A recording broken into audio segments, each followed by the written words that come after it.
أعزائي الطلبة، يسعدني أن ألتقي بكم في محاضرات مادة فلسفة التاريخ. وعنوان المحاضرة الأولى: ما فلسفة التاريخ ولماذا ندرسها؟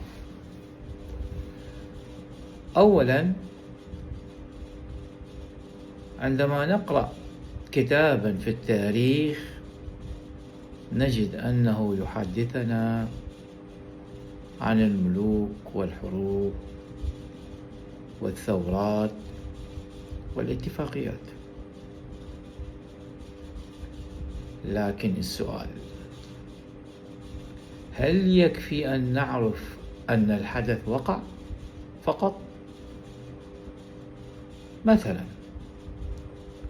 لو سألنا لماذا قامت الثورة الفرنسية؟ ما هي أسبابها؟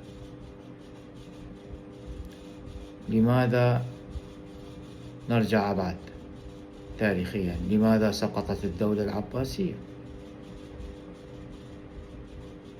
لماذا تنهض بعض الأمم بينما تتراجع أخرى؟ أليس غريبا؟ في خضم هذه الأسئلة نكون قد انتقلنا من التاريخ إلى فلسفة التاريخ. هذه الأسئلة ظاهرها أسئلة تاريخية، لكن عندما ندخل إلى الأجوبة بشكل أوسع سننتقل إلى فلسفة التاريخ. طيب، إذن علينا أن نفهم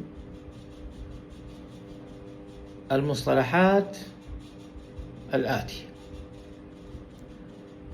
معنى التاريخ: التاريخ هو دراسة الأحداث الماضية كما وقعت، اعتمادا على الوثائق والروايات والآثار.